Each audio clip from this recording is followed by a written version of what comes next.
Welcome to my channel. This video is for a mini mum backer and I'm going to give you some tips for layering ribbons. If you haven't done so, please subscribe and don't forget to tap that bell for notifications on my uploads and live streams. This orange ribbon is a 2.5 inch width ribbon.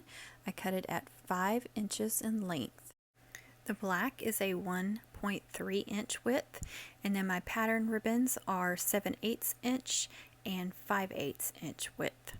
Now, as you can see here, I'm showing you the different patterns and how you can layer them with different colors and you can get completely different looks. So you can take your orange, say, well, since I'm using orange, we'll say orange and white, and then an orange and white pattern, you get a certain look. But if you take a black and white pattern and put on top of that, it's more dramatic. You get a much more dramatic look. And then you see I took the orange and white and put it on top of the black. So I'm going for a more dramatic look on this backer. I'm using a 5 inch in diameter backer. That's just a ribbon spool end that I'm using. So I'm forming my loops and I'm just centering up the smaller loops in the center. And I'm just going ahead, I go ahead and layer all 3 of them at once and form my loop and then give it a staple. It's just much easier, I think, if you go ahead and make your loops and then attach them. So here is the smaller loop. So the bigger loops are going to go on first and then the smaller loops will go on second.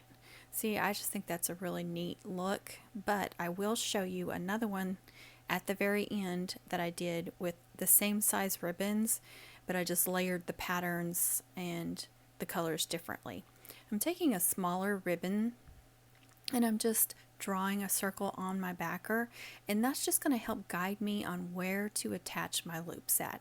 That way I'm attaching them the same depthness up and or down on the backer, because you can do them too far out or too far in and you want them all to match. So if you do something like this and draw a circle on it, it will help you guide you so you know where to attach each of those backers. But you also want to make sure that they're straight and even. That's why I'm using the scissors. It just helps me to level them out and make sure they're straight. And I go north, south, east, and west on my first 4 loops. I give them 2 staples. So I try to make them as even across as I can. And now I'm doing the east and west. Now I'm going to go in between those gaps and attach the smaller loops, and you can use those bigger loops as your guide on how far out to go in. You can kind of put your hand curved like I did and it'll show you kind of how far out you want to attach that loop. And then you also want to watch your space in between each of the loops and try to get it as evenly as possible. Now you just want to work your way around and attach the rest of those loops.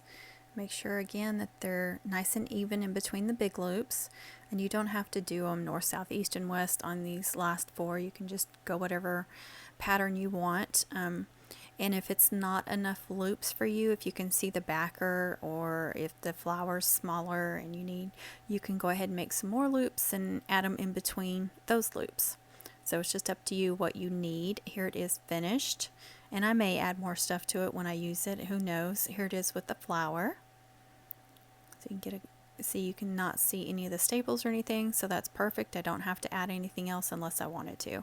And here is the other one I did on the left, and you see I did the black and white pattern ribbons on top of the solid black ribbon, and then I did a double orange pattern ribbon on top of the orange and white ribbon. So you get, and that's really dramatic looking too, but it's just a completely different dramatic looking. So if you had like you needed to make 2 girls' mums and you only had so many patterns and stuff, but you wanted them to be similar, but you wanted them to be unique at the same time, think about doing something like this, and that will change them up and give them completely different looks. So thank you guys so much for watching. Please comment and I'll get back to you. Please be kind with your comments. Don't forget to like, share, subscribe, tap that bell, and happy mum making, everyone. Have a great day.